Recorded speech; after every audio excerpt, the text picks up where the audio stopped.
당신이 가장 사랑했고 누구보다 지켜주고 싶었던 사람이 어느 순간부터 당신의 말을 흘려듣고 표정 하나로 무시를 드러낸다면 마음은 어디까지 무너질 수 있을까요? 한마디 대답조차 건성으로 돌아오고 진심을 담아 건넨 말 앞에서 고개를 돌리는 그 모습이 반복될 때 우리는 스스로에게 묻게 됩니다.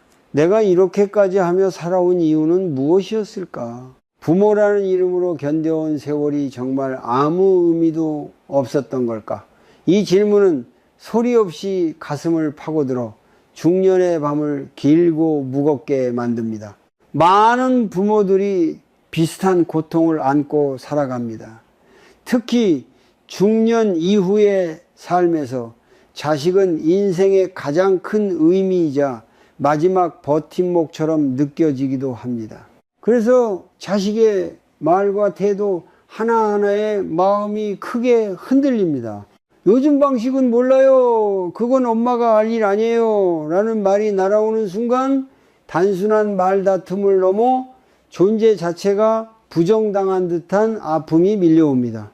그 아픔은 화보다 깊고 분노보다 오래 남습니다. 바로 쓸모없는 사람이 된 것 같다는 느낌, 더 이상 존중받지 못하는 존재가 되었다는 감각 때문입니다. 불교에서는 이런 마음의 상태를 고라고 말합니다. 고통은 밖에서 오는 것 같지만 사실은 마음이 붙잡고 있는 것에서 시작됩니다. 우리는 자식에게 쏟아온 세월과 희생을 마음속에서 하나의 조건처럼 쌓아둡니다. 이만큼 했으니 적어도 존중은 받아야 한다는 생각. 이 생각 자체가 잘못된 것은 아닙니다. 그러나 그 생각에 지나치게 매달릴 때, 즉 집착이 생길 때 상대의 말과 태도는 날카로운 상처가 되어 돌아옵니다. 자식의 무심한 반응 하나가 그동안 쌓아온 모든 삶을 무너뜨리는 것처럼 느껴지게 됩니다. 중년의 부모가 겪는 이 고통에는 또 하나의 특징이 있습니다. 쉽게 말하지 못한다는 점입니다. 화를 내자니 관계가 깨질까 두렵고 참자니 마음이 적어갑니다. 그래서 많은 부모들이 혼자 속으로 사깁니다. 자식 앞에서는 아무렇지 않은 척 웃고 밤이 되면 혼자 생각을 반복합니다. 내가 너무 간섭했나? 내가 부족했나? 아니면 요즘 세대는 원래 이런 건가? 이런 생각들은 답을 주지 못한 채 마음만 지치게 합니다. 이것이 바로 중년의 고독한 고통입니다. 가족 속에 있지만 정작 마음을 기댈 곳은 없는 상태입니다. 불교에서 말하는 무상은 이 관계에도 그대로 적용됩니다. 자식과의 관계 역시 변합니다. 어릴 때 전적으로 의지하던 시절은 지나가고 각자의 세계가 생깁니다. 문제는 이 변화를 머리로는 알면서도 마음으로는 받아들이지 못할 때 생깁니다. 여전히 예전의 역할과 위치를 붙잡고 있을 때 자식의 거리두기는 곧 무시로 느껴집니다. 그러나 모든 변화가 곧 부정은 아닙니다. 다만 우리는 그 변화 앞에서 방향을 잃은 채 상처부터 느끼게 되는 것입니다. 여기서 중요한 것은 이 고통을 부정하지 않는 것입니다. 부모가 이 정도도 못 참나라고 스스로를 몰아붙일 필요는 없습니다. 아픈 것은 아픈 것입니다. 마음이 다쳤다는 신호를 애써 덮어두면 그 상처는 더 깊어집니다. 불교에서 말하는 자비는 타인에게만 향하는 것이 아닙니다. 지금 이 순간 가장 먼저 자비를 보내야 할 대상은 바로 자기 자신입니다. 상처받은 마음을 있는 그대로 인정하는 것, 그것이 첫걸음입니다. 이제 잠시 멈춰서 아주 짧은 호흡을 해보십시오. 숨이 들어오고 나가는 것을 느끼며 마음속으로 이렇게 말해봅니다. 지금 나는 아프다. 그럴 수 있다. 판단하지 말고 해결하려 하지도 말고 그저 이 문장을 몇 번 조용히 되뇌어 보십시오. 이 작은 멈춤이 앞으로의 이야기를 받아들일 준비가 되어 있는지 스스로에게 묻는 시간이 될 것입니다.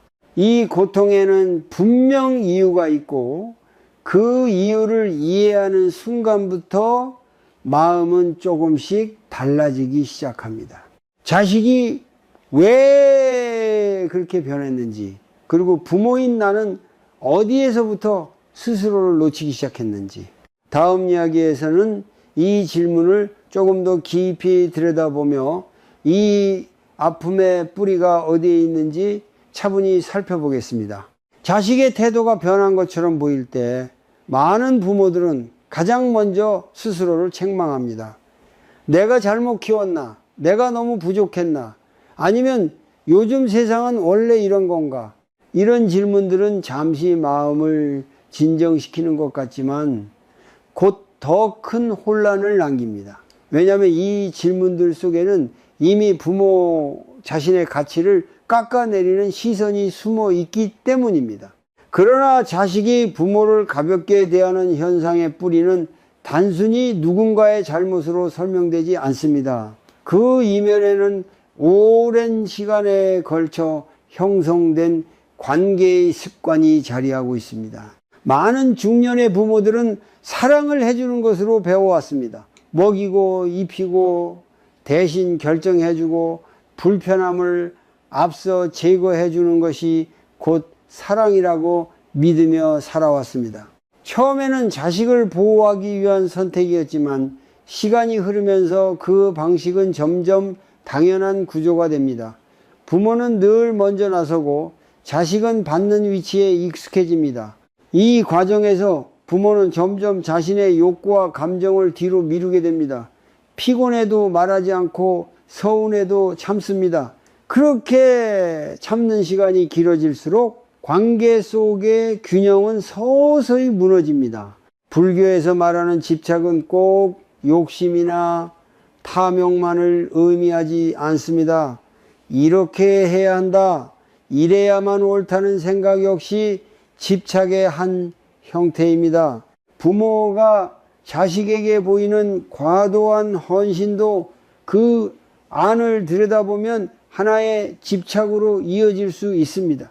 나는 부모니까 참아야 한다, 나는 희생하는 존재여야 한다는 생각이 굳어질수록 부모 스스로는 관계 안에서 점점 사라집니다. 그리고 아이러니하게도 한쪽이 사라진 관계에서는 존중이 자라기 어렵습니다. 자식의 입장에서 보면 늘 모든 것을 해주는 부모는 고마운 존재이면서 동시에 너무 익숙한 존재가 됩니다. 익숙함은 편안함을 주지만 동시에 경계를 흐리게 만듭니다. 무엇을 말해도 괜찮고 어떻게 행동해도 결국 받아줄 것이라는 무의식적인 믿음이 생깁니다. 이것은 자식이 나쁘기 때문이라기보다 관계가 그렇게 굳어졌기 때문입니다. 부모의 과한 배려는 자식에게 감사보다는 권리처럼 느껴질 수 있습니다. 이 지점에서 존중은 서서히 사라지고 무심한 말투와 태도가 자리 잡게 됩니다. 중년 이후에 이 문제가 더 아프게 다가오는 이유는 부모의 삶이 이미 많이 단순해졌기 때문입니다. 일, 인간관계, 역할이 줄어들수록 자식에게 두는 마음의 비중은 커집니다. 그러다 보니 자식의 반응 하나하나가 삶 전체를 평가하는 기준처럼 느껴집니다. 비교도 시작됩니다. 다른 집 자식은 잘한다더라, 나는 왜 이럴까? 이러한 비교는 불안을 키우고 불안은 다시 통제로 이어집니다. 더 간섭하고 더 말하게 되고 그럴수록 자식은 더 멀어집니다. 이 악순환 속에서 양쪽 모두 지쳐갑니다. 불교에서 말하는 고는 원하는 대로 되지 않을 때 생긴다고 합니다. 부모는 마음속으로 여전히 자식에게서 예전의 태도를 기대합니다. 그러나 현실은 달라졌고 그 차이를 받아들이지 못할 때 괴로움이 생깁니다. 이때 필요한 것은 상대를 바꾸려는 힘이 아니라 관계를 바라보는 관점을 바꾸는 힘입니다. 자식의 변화는 부모를 무시하기 위해서가 아니라 자신의 세계를 지키기 위한 몸부림일 수도 있습니다. 물론 그 표현이 서툴고 상처를 주었을 수는 있습니다. 그러나 그 이면을 이해하지 못하면 부모의 마음은 계속해서 공격받는 상태로 남습니다. 여기서 한 가지 짚고 넘어가야 할 중요한 사실이 있습니다. 자식이 부모를 존중하지 않는 관계는 하루아침에 만들어지지 않았다는 점입니다. 그리고 그것을 되돌리는 일 역시 한마디 말이나 한 번의 대화로 끝나지 않습니다. 먼저 부모 스스로가 관계 속에서 어떤 자리에 서 있었는지를 정직하게 바라보아야 합니다. 너무 많은 것을 해주지는 않았는지, 대신 말해주고 결정해주며 자식의 목까지 짊어지지는 않았는지, 이것은 후회하기 위한 질문이 아니라 앞으로의 방향을 정하기 위한 질문입니다. 지금 이 순간 스스로에게 조용히 물어보십시오. 나는 이 관계에서 어디까지 참아왔는가? 그리고 그 참음은 정말 사랑이었는가? 아니면 버릇이었는가? 판단하지 말고 답을 급히 찾으려 하지도 마십시오. 그저 이 질문을 마음에 두는 것만으로도 관계를 바라보는 시선은 조금씩 달라지기 시작합니다. 다음 이야기에서는 이 집착과 희생의 구조를 어떻게 내려놓고 건강한 거리와 존중을 회복할 수 있는지에 대해 더 깊이 살펴보겠습니다. 부모와 자식 사이에서 느끼는 이 아픔을 조금 다른 각도에서 바라볼 필요가 있습니다. 불교에서는 인간이 겪는 대부분의 괴로움이 밖에서 오는 것이 아니라 마음이 무엇인가를 붙잡고 있기 때문에 생긴다고 말합니다.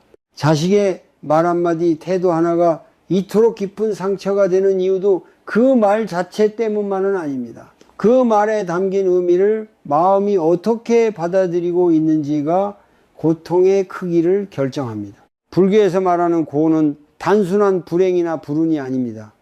고란 내 뜻대로 되지 않는 현실과 그것을 받아들이지 못하는 마음이 부딪힐 때 생기는 상태입니다. 부모는 마음속으로 이렇게 생각해 왔을지도 모릅니다. 나는 이만큼 해주었으니 적어도 존중은 받아야 한다. 이 생각은 지극히 인간적이고 자연스럽습니다. 문제는 이 생각이 점점 굳어져서 하나의 기준이 되고 조건이 될 때입니다. 그 기준에 어긋나는 자식의 반응이 나타나는 순간 마음은 즉시 괴로움에 빠집니다. 이 지점에서 불교는 집착이라는 말을 꺼냅니다. 집착은 무엇인가를 꼭 붙잡고 놓지 않으려는 마음의 작용입니다. 부모가 붙잡고 있는 것은 자식일 수도 있고 헌신한 부모로서 존중받아야 한다는 역할일 수도 있습니다. 이 역할에 대한 집착이 강할수록 자식의 변화는 곧 나의 존재를 부정하는 신호처럼 느껴집니다. 그래서 단순한 말 한마디에도 마음이 크게 흔들리고 밤새 그 말을 곱씹게 됩니다. 생각은 반복되고 감정은 점점 무거워집니다. 불교에서는 모든 것이 변한다는 사실을 무상이라고 말합니다. 자식도 변하고 관계도 변하고 나 자신도 변합니다. 그러나 우리는 마음속으로 어떤 장면을 고정해 두고 살아갑니다. 아이가 어렸을 때 나를 바라보던 눈빛, 내 말에 고개를 끄덕이던 모습, 필요할 때마다 찾던 그 시절을 마음속에 붙잡아 둡니다. 그 기억이 따뜻했기 때문에 더 놓기 어려워집니다. 하지만 현실의 자식은 이미 다른 시간 위에 서 있습니다. 이 간극을 인정하지 못할 때 무상은 곧 고통으로 다가옵니다. 여기서 중요한 것은 자식을 탓하거나 스스로를 비난하는 것이 아닙니다. 불교의 가르침은 누구의 잘잘못을 가리기보다 괴로움이 만들어지는 구조를 보게 합니다. 부모가 느끼는 상처는 사랑이 깊어서 생긴 것이지 약해서 생긴 것이 아닙니다. 다만 그 사랑이 집착으로 굳어질 때 마음은 스스로를 옥죄게 됩니다. 자식이 나를 어떻게 대하느냐에 따라 내 하루의 기분과 내 삶의 가치가 흔들리는 상태가 됩니다. 불교에서는 이런 상태를 벗어나기 위해 놓아봄을 권합니다. 놓는다는 것은 관계를 끊거나 사랑을 거두는 것이 아닙니다. 기대의 형태를 내려놓는 것입니다. 자식은 이래야 한다, 부모는 이렇게 대우받아야 한다는 생각을 잠시 내려놓고 지금 이 순간의 현실을 있는 그대로 바라보는 연습입니다. 이 연습이 쉽지 않은 이유는 그 생각들이 오랜 세월 나를 지탱해 왔기 때문입니다. 하지만 동시에 그 생각들이 지금의 나를 가장 아프게 만들고 있다는 사실도 함께 보아야 합니다. 이제 잠시 눈을 감고 마음속에 떠오르는 장면 하나를 떠올려 보십시오. 자식에게 서운했던 말이나 표정이 있다면 그것을 있는 그대로 떠올립니다. 그리고 이렇게 스스로에게 말해 봅니다. 이것은 하나의 장면일 뿐이다. 이것이 나의 전부는 아니다. 이 말을 몇 번 천천히 반복해 보십시오. 감정이 완전히 사라지지는 않더라도 그 감정과 나 사이에 작은 거리가 생기는 것을 느낄 수 있을 것입니다. 불교의 가르침은 고통을 없애주겠다고 약속하지 않습니다. 대신 고통에 휘둘리지 않는 길을 보여줍니다. 자식의 태도가 나의 존엄을 결정하지 않도록, 관계의 변화가 나의 가치를 흔들지 않도록 마음의 중심을 다시 세우는 일입니다. 다음 이야기에서는 이 중심을 어떻게 현실 속에서 지켜낼 수 있는지, 그리고 부모로서 다시 자신을 잃지 않는 방법에 대해 조금 더 구체적으로 살펴보겠습니다. 사랑이라는 이름으로 살아오다 보면 어느 순간 내가 어디까지 사라졌는지조차 알지 못하게 됩니다. 특히 부모라는 역할 안에서는 더욱 그렇습니다. 자식을 위해 선택하지 않은 길들, 미뤄둔 꿈들, 내려놓은 인간관계들이 어느새 너무 자연스러워져서 그것이 희생인지 삶의 방식인지 구분하기 어려워집니다. 그러다 자식의 말 한마디가 차갑게 돌아오는 순간 마음속 깊은 곳에서 묻혀있던 질문이 고개를 듭니다. 나는 언제부터 나를 이렇게 뒤로 밀어두고 살아왔을까? 많은 부모들은 자식을 중심으로 하루를 설계해 왔습니다. 자식의 일정에 맞춰 움직이고, 자식의 기분을 살피며 말을 고르고, 자식에게 불편이 생기지 않도록 스스로를 조정해 왔습니다. 처음에는 그것이 사랑처럼 느껴집니다. 실제로 사랑이 맞습니다. 문제는 그 사랑이 너무 오래, 너무 한 방향으로만 흐를 때 생깁니다. 부모는 점점 자신의 감정을 표현하지 않게 되고, 불편함을 느껴도 참는 것이 습관이 됩니다. 서운함은 말로 나오지 못한 채 마음속에 쌓입니다. 불교에서는 자신을 돌보지 않는 자비를 온전한 자비라고 하지 않습니다. 타인을 위한다는 명분 아래 자신을 끊임없이 소외시키는 것은 결국 마음을 마르게 만듭니다. 부모가 자신을 잃어버린 상태에서는 자식 역시 건강한 관계의 모습을 배우기 어렵습니다. 한 사람이 늘 참기만 하는 관계에서는 다른 한 사람도 존중하는 법을 잊게 됩니다. 존중은 요구에서 생기는 것이 아니라 서로가 각자의 자리를 지킬 때 자연스럽게 자랍니다. 중년이 되면 이런 상실감은 더 또렷해집니다. 자식은 점점 독립하고 부모의 역할은 줄어드는데 정작 나 자신을 돌아볼 준비는 되어 있지 않은 경우가 많습니다. 그동안 모든 에너지를 자식에게 쏟아왔기 때문에 역할이 줄어든 자리에 공허함이 크게 남습니다. 이 공허함은 종종 외로움과 불안으로 나타납니다. 그래서 부모는 다시 자식에게 마음을 더 붙잡으려 합니다. 연락을 더 기다리고 반응에 더 민감해지고 작은 거리에도 상처를 받습니다. 이때 중요한 것은 스스로에게 정직해지는 일입니다. 나는 정말로 자식을 위해서만 이 모든 것을 내려놓았는가? 아니면 버릇처럼 그렇게 살아온 것은 아닌가? 이 질문은 자신을 비난하기 위한 것이 아닙니다. 지금부터라도 삶의 균형을 되찾기 위한 출발점입니다. 불교에서 말하는 중도는 극단으로 치우치지 않는 삶의 태도입니다. 지나친 집착도 완전한 단절도 아닌 나와 너가 함께 숨 쉴 수 있는 거리입니다. 자신을 잃지 않는다는 것은 갑자기 이기적으로 변화라는 뜻이 아닙니다. 아주 작은 것부터 시작할 수 있습니다. 하고 싶었던 일을 다시 떠올려보고, 오랫동안 연락하지 않았던 사람에게 안부를 전해보고, 하루 중 짧은 시간이라도 오롯이 나를 위해 사용하는 연습입니다. 이런 작은 회복이 쌓일수록 부모의 말에는 이전과 다른 무게가 생깁니다. 스스로를 존중하는 사람의 말은 굳이 강하게 말하지 않아도 자연스럽게 경계가 서기 마련입니다. 지금 이 순간 가볍게 눈을 감고 자신의 하루를 떠올려 보십시오. 오늘 하루 동안 나를 위한 선택이 하나라도 있었는지 스스로에게 묻습니다. 없다면 자책하지 말고 내일을 위해 아주 작은 약속 하나만 정해 보십시오. 예를 들어 감정을 느꼈을 때 바로 억누르지 않고 마음속으로 이름 붙여보기, 혹은 피곤할 때 이유 없이 참지 않고 쉬어보기.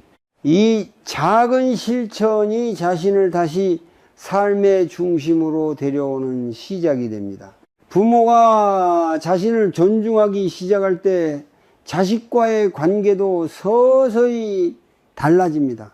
더 이상 모든 것을 내어주지 않아도 되는 자리, 그리고 내 삶 역시 소중하다라는 조용한 선언이 관계 속에 스며들기 때문입니다. 다음 이야기에서는 이 존중의 감각을 어떻게 거리라는 형태로 만들어 갈 수 있는지, 그리고 그것이 왜 사랑을 약하게 만들지 않는지에 대해 차분히 살펴보겠습니다. 사람들은 흔히 거리나 경계라는 말을 들으면 차갑고 냉정한 장면을 떠올립니다. 특히 부모와 자식 사이에서는 더욱 그렇습니다. 사랑하는 사이에 무슨 경계가 필요하냐고 묻기도 합니다. 그러나 불교의 관점에서 보면은 경계는 관계를 밀어내는 벽이 아니라 서로를 다치지 않게 지켜주는 숨결과도 같습니다. 경계가 없는 사랑은 따뜻해 보이지만 시간이 지나면 한쪽을 지치게 하고 다른 한쪽을 무감각하게 만들 수 있습니다. 불교에서는 모든 관계가 원인과 조건 위에서 성립한다고 말합니다. 부모가 늘 먼저 나서고 늘 감정을 삼키며 늘 이해하는 쪽이 되어 왔을 때 그 관계는 자연스럽게 한 방향으로 굳어집니다. 자식은 부모의 마음을 살피는 대신 부모가 자신의 마음을 따라와 줄 것이라 기대하게 됩니다. 이 기대가 반복되면은 부모의 불편함은 보이지 않게 되고 결국 존중 역시 흐려집니다. 경계는 이 흐름을 멈추게 하는 작은 전환점입니다. 경계란 상대를 통제하거나 훈계하는 것이 아닙니다. 내 마음이 어디까지 괜찮고 어디부터는 아프다는 것을 스스로 알고 그 사실을 조용히 드러내는 태도입니다. 불교에서 말하는 정념, 즉 바른 기억과 깨어있음은 바로 이 지점에서 필요합니다. 감정이 폭발하기 전에 이미 너무 멀리 왔다는 것을 알아차리는 능력입니다. 이 알아차림이 쌓이면 말은 훨씬 짧아지고 분명해집니다. 많은 부모들이 경계를 세우지 못하는 이유는 두려움 때문입니다. 이렇게 말하면 관계가 멀어지지 않을까, 자식이 더 차가워지지는 않을까. 그러나 실제로는 반대인 경우가 많습니다. 경계가 없는 관계에서는 오해가 쌓이고 감정이 맺습니다. 반면 경계가 있는 관계에서는 각자의 자리가 분명해지고 그 자리 위에서 다시 존중이 자라날 여지가 생깁니다. 불교에서 말하는 중도는 바로 이 균형을 가리킵니다. 붙잡지도 밀어내지도 않는 태도입니다. 중년의 부모에게 경계는 특히 중요합니다.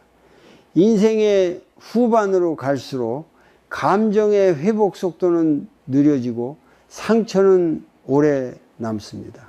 예전처럼 쉽게 넘길 수 없기 때문에 마음을 보호하는 방식이 필요해집니다. 경계는 상대를 변화시키기 위한 도구가 아니라 나 자신을 지키기 위한 수행에 가깝습니다.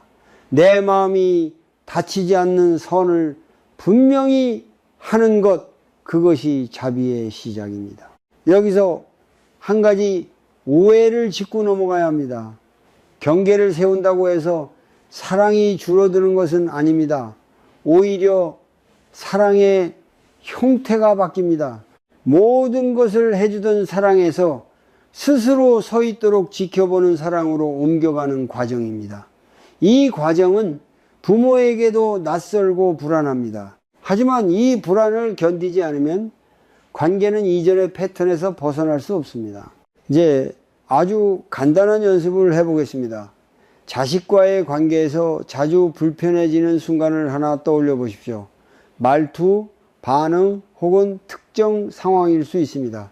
그리고 그 순간에 느껴지는 감정을 한 단어로 붙여봅니다. 서운함, 무시당함, 외로움, 그 다음 스스로에게 묻습니다. 이 감정은 어디까지 괜찮고 어디부터는 나를 다치게 하는가? 이 질문에 대한 답이 바로 당신의 경계입니다. 이 경계를 말로 표현하는 것은 그 다음 단계입니다. 처음부터 완벽하게 말할 필요는 없습니다.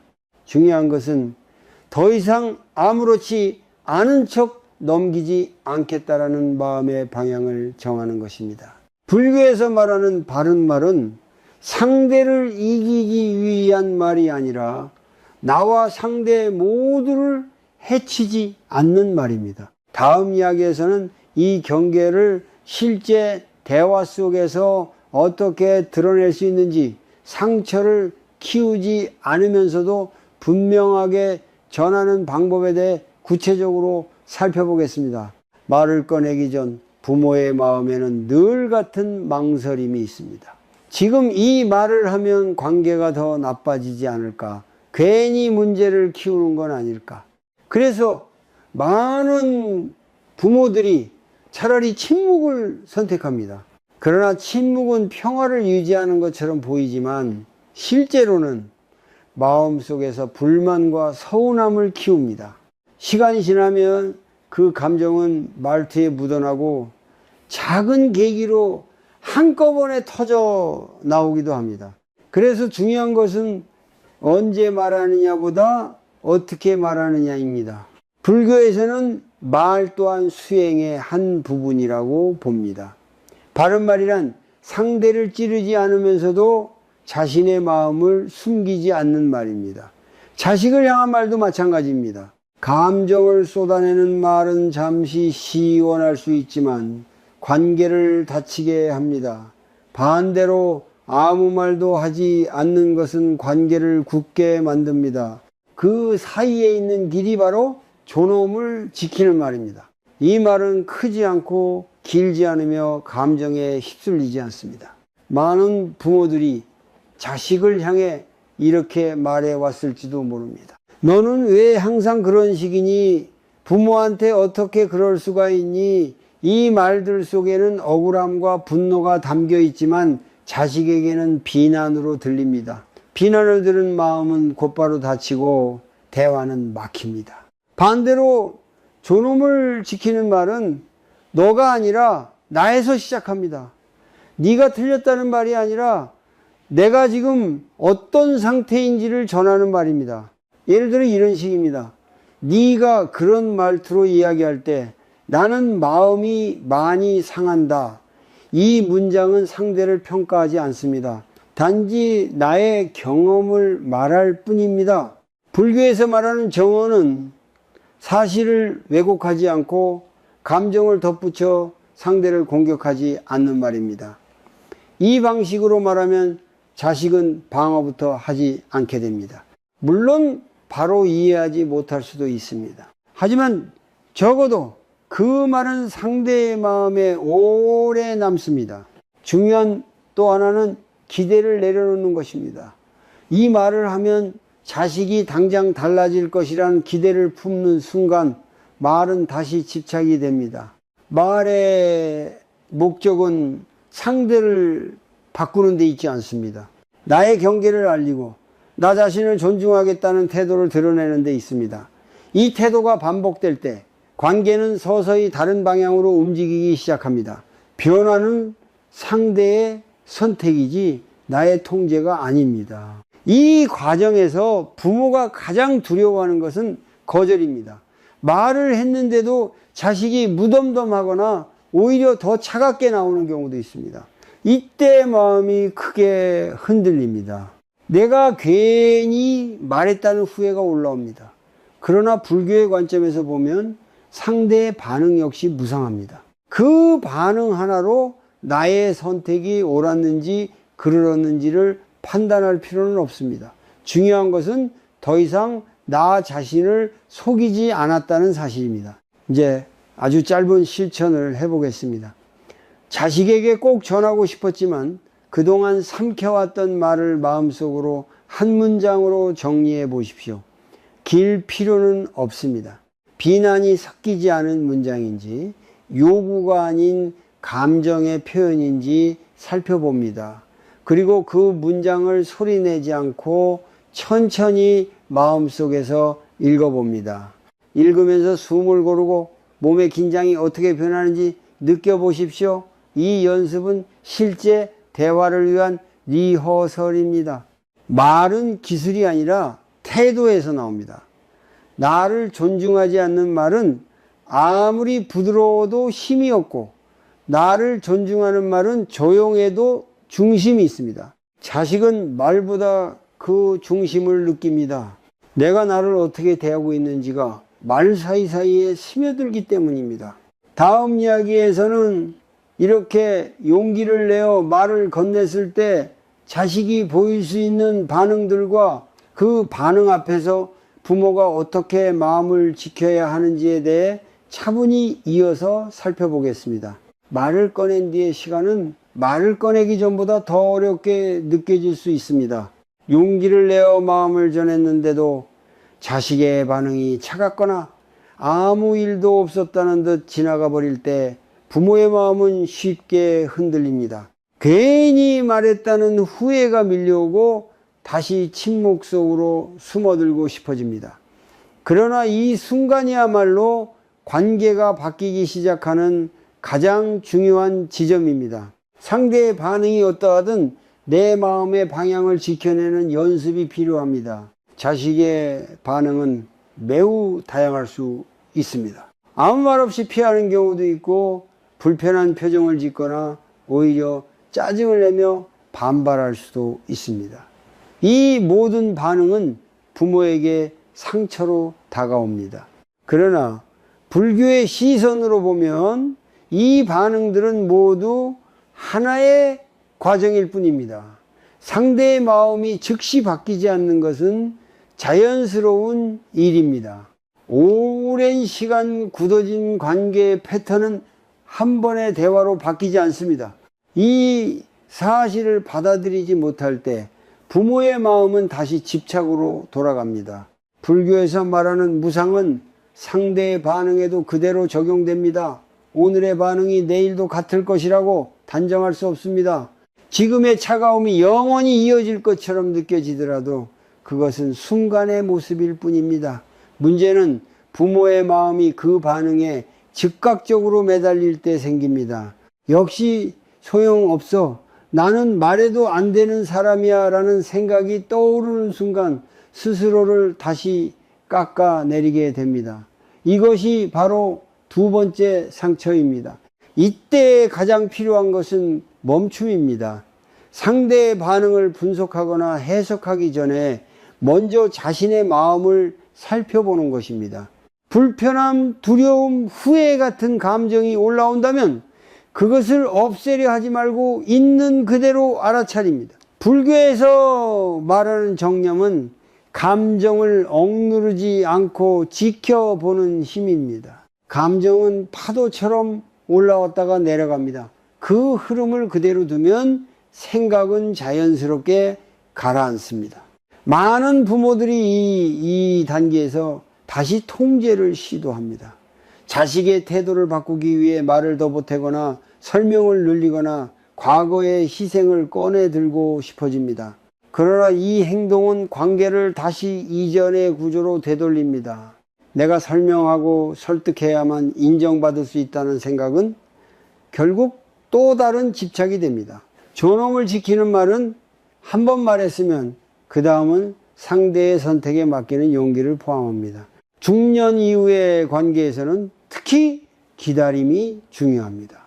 기다림은 아무것도 하지 않는 것이 아니라 스스로의 중심을 유지하는 능동적인 태도입니다. 자식의 반응을 관찰하되 거기에 휘둘리지 않는 것, 오늘의 반응에 일희일비하지 않고 나의 경계와 태도를 꾸준히 지켜가는 것, 이것이 관계를 서서히 변화시키는 힘입니다.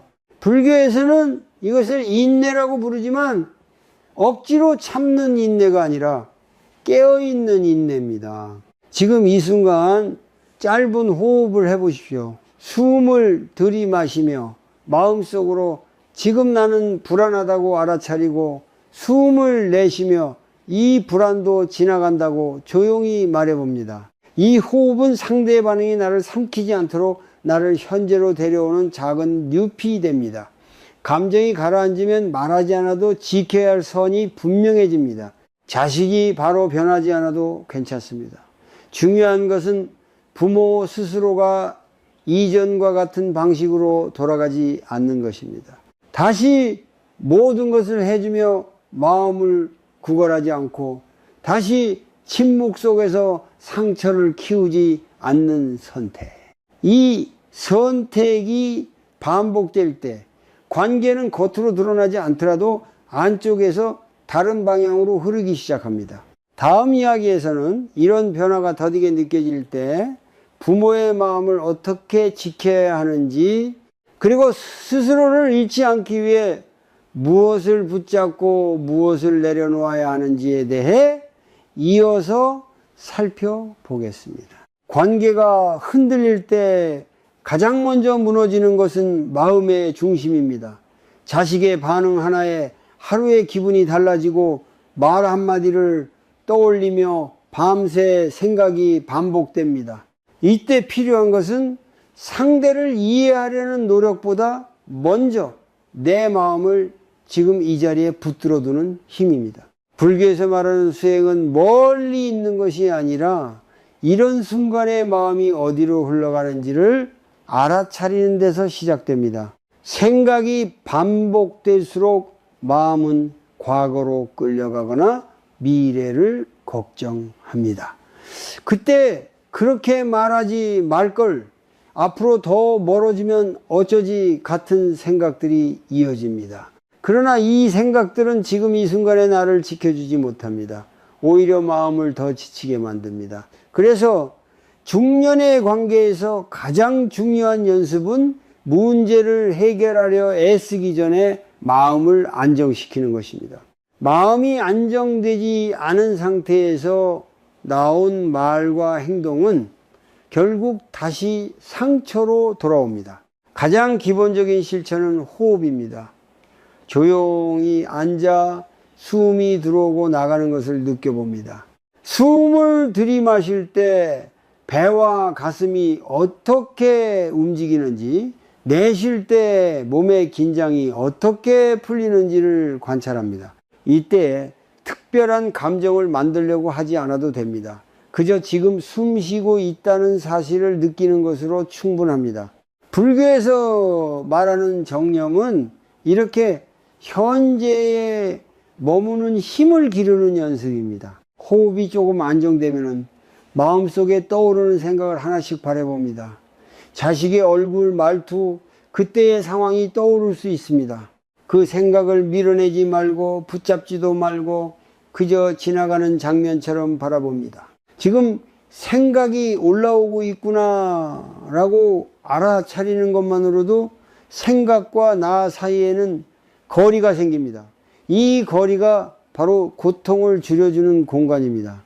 다음으로 중요한 실천은 감정에 이름 붙이기입니다.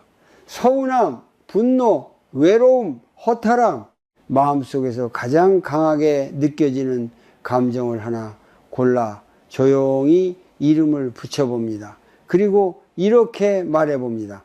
지금 내 마음에는 서운함이 있다.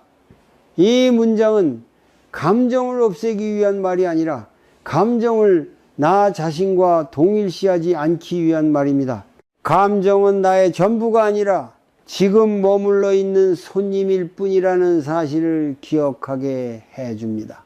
행동의 변화도 작은 것부터 시작할 수 있습니다.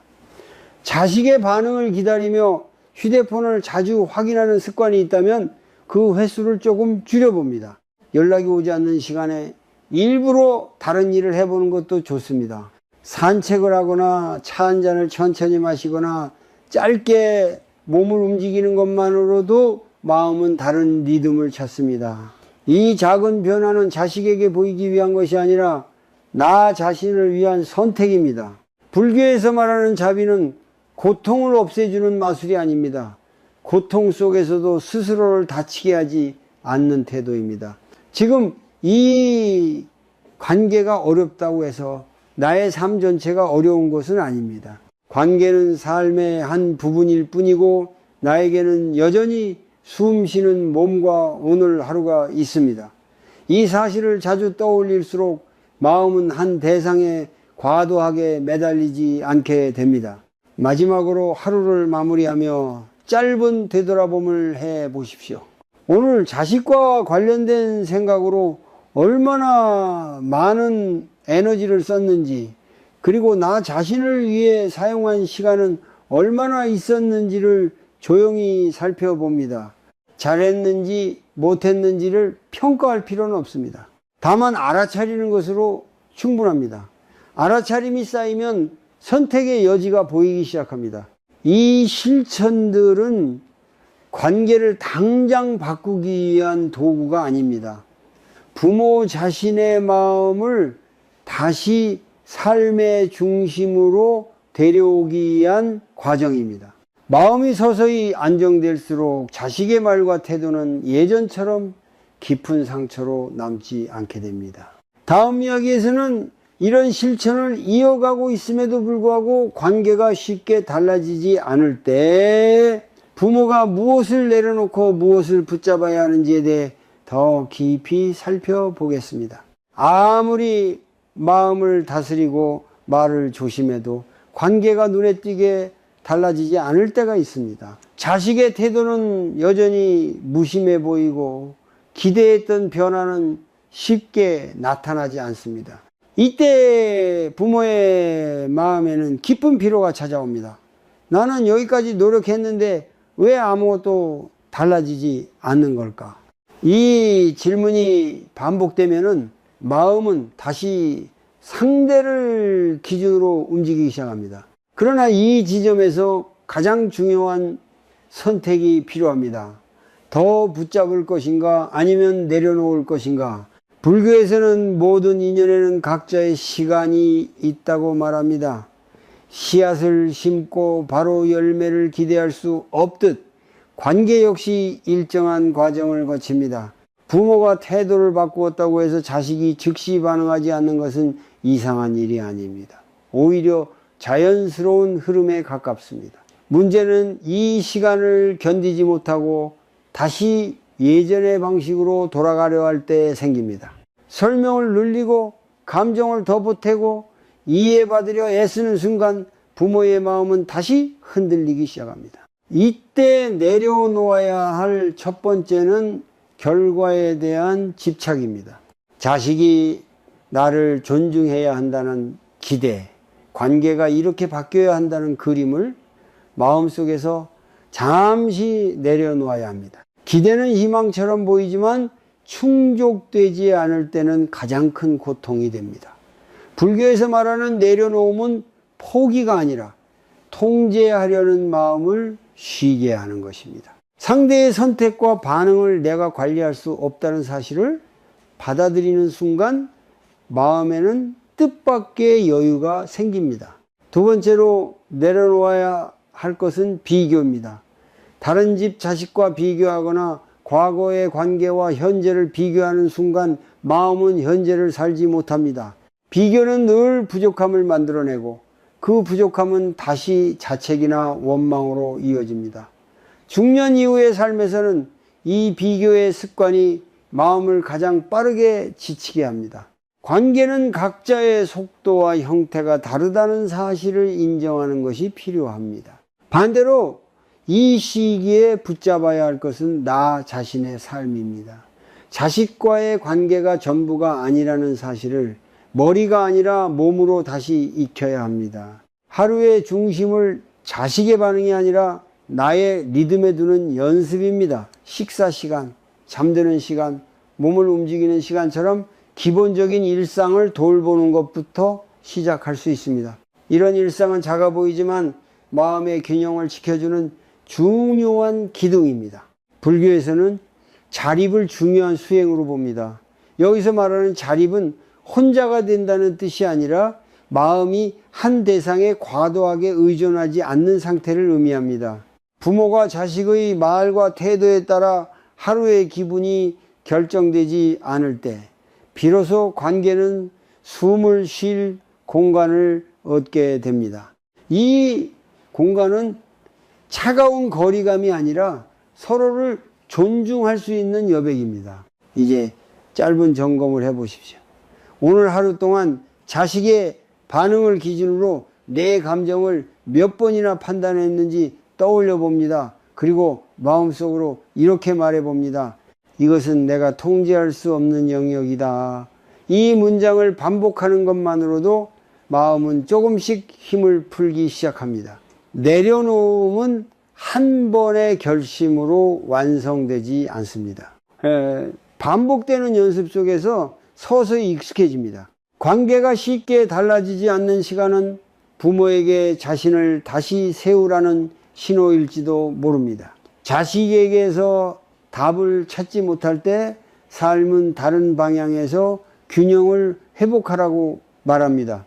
다음 이야기에서는 이렇게 자신을 다시 중심에 두었을 때 부모의 모습이 어떻게 달라지고 그 변화가 자식에게 어떤 메시지를 전하게 되는지에 대해 마지막으로 살펴보겠습니다. 부모가 스스로의 삶을 다시 중심에 두기 시작할 때 관계에는 눈에 띄지 않는 변화가 생깁니다. 자식에게 무엇을 더 말하지 않아도 어떤 태도를 요구하지 않아도 분위기 자체가 달라집니다. 그것은 기술이나 전략의 결과가 아니라 부모의 내면에서 흘러나오는 안정감 때문입니다. 마음이 한 사람에게 매달리지 않을 때 그 자리는 오히려 더 단단해집니다. 중년 이후의 삶에서 가장 중요한 변화는 역할의 변화입니다. 보호하고 이끌어야 할 존재에서 자신의 삶을 살아가는 한 사람으로 돌아오는 과정입니다. 이 전환은 결코 쉬운 일이 아닙니다. 오랫동안 부모로서의 책임과 희생으로 자신을 설명해 왔기 때문입니다. 그러나 불교에서는 모든 역할 또한 무상하다고 말합니다. 역할은 머물다 가는 것이지 나의 본질은 아닙니다. 이 사실을 받아들이는 순간 마음은 한결 가벼워집니다. 부모가 스스로를 존중하기 시작하면 자식은 말로 설명하지 않아도 그 변화를 감지합니다. 이전처럼 조급하지 않고 반응을 구걸하지 않으며 감정에 끌려다니지 않는 모습을 통해 메시지가 전해집니다. 나는 나의 삶을 살고 있다. 너의 태도가 나의 가치를 결정하지는 않는다. 이 메시지는 강요 없이 전달되기 때문에 오히려 깊이 스며듭니다. 존중은 요구에서 얻어지는 것이 아니라 삶의 태도를 통해 배우게 되는 것입니다. 불교에서 말하는 자비는 상대를 위하는 동시에 자신을 해치지 않는 길입니다. 부모가 자신을 소모하며 관계를 유지할 때 그 사랑은 오래가지 못합니다. 반대로 자신을 지키는 사랑은 시간이 지날수록 더 깊어집니다. 자식이 당장 달라지지 않더라도 부모의 삶이 흔들리지 않는다면 그 관계는 더 이상 불안 위에 서 있지 않게 됩니다. 안정은 가장 강력한 가르침입니다. 이제 삶의 시선을 조금 넓혀볼 필요가 있습니다. 자식과의 관계가 전부였던 시야에서 벗어나 나의 하루와 나의 몸, 나의 마음을 다시 바라봅니다. 나에게는 여전히 걸을 수 있는 다리와 생각할 수 있는 시간, 느낄 수 있는 감정이 있습니다.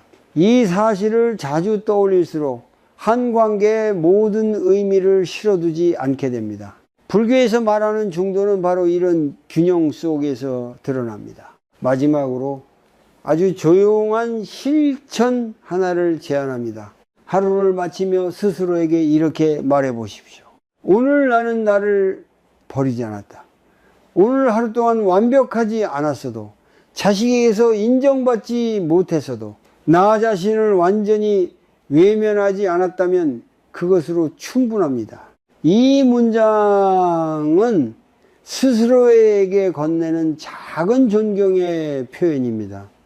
이런 존경이 쌓일수록 타인의 존중에 대한 갈증은 줄어듭니다.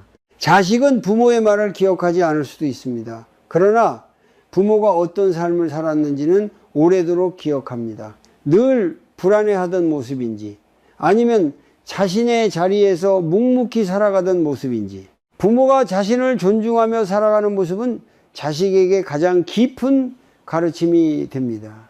그것은 잔소리도 아니고 요구도 아닌 삶으로 전해지는 메시지입니다. 이제 관계의 방향을 자식에게서 나 자신에게로 천천히 돌려놓아도 괜찮습니다. 그 선택은 이기적인 것이 아니라 성숙한 사랑의 형태입니다. 부모가 흔들리지 않을 때 관계는 비로소 숨을 쉽니다. 그리고 그 숨결 속에서 존중은 조용히 다시 자라나기 시작합니다.